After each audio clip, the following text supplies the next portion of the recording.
రాష్ట్రంలో కూటమి ప్రభుత్వం వచ్చాక గత 17 నెలల్లో కేవలం సామాజిక పెన్షన్లకే 50,763 కోట్లు ఖర్చు చేశామని ముఖ్యమంత్రి టీడీపీ అధినేత చంద్రబాబు నాయుడు వెల్లడించారు. ఎన్టీఆర్ భరోసా పెన్షన్లు దేశంలోని అతిపెద్ద డీబీటీ డైరెక్టర్ బెనిఫిట్ ట్రాన్స్ఫర్ ప్రత్యక్ష నగదు బదిలీ కార్యక్రమంగా అభివర్ణించారు. పేదల సేవల కార్యక్రమంలో ప్రతి నేత పాల్గొనాలని పిలుపునిచ్చారు. ఆ పార్టీ ఎంపీలు, ఎమ్మెల్యేలు, మంత్రులు, ముఖ్య నేతలతో ఆదివారం ఆయన టెలికాన్ఫరెన్స్ నిర్వహించారు.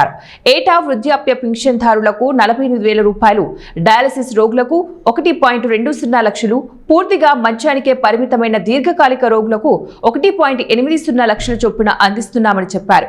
మరే రాష్ట్రము ఏ స్థాయిలో లబ్ధిదారులకు ఆర్థిక సహాయం చేయడం లేదన్నారు. పెన్షన్ల పంపిణీలో తమ నేతల భాగస్వామ్యం గతంలో కేవలం 16,000 ఉండేది.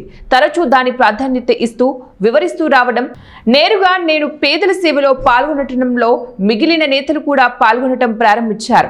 ఇప్పుడు సుమారు 25,000 మంది నాయకులు భాగస్వాములమవుతున్నారు. రానున్న రోజుల్లో ఇది 35,000కు చేరాలని ఆకాంక్షించారు. త్వరలోనే ఫ్యామిలీ బెనిఫిట్ మేనేజ్మెంట్ సిస్టమ్, దీని ద్వారా ఉమ్మడి కుటుంబాలకు మరింత లబ్ధి చేకూర్చే విధంగా విధానం అమలు చేస్తామన్నారు. కొన్ని చోట్ల అనర్హులకు పెన్షన్లు అందిస్తున్నట్లు ఫిర్యాదులు వస్తున్నాయని వాటిని పరిశీలిస్తామని తెలిపారు. అర్హులు ఏ పార్టీకి చెందిన వారైనా కూడా అన్యాయం జరగనివ్వబోమని స్పష్టం చేశారు.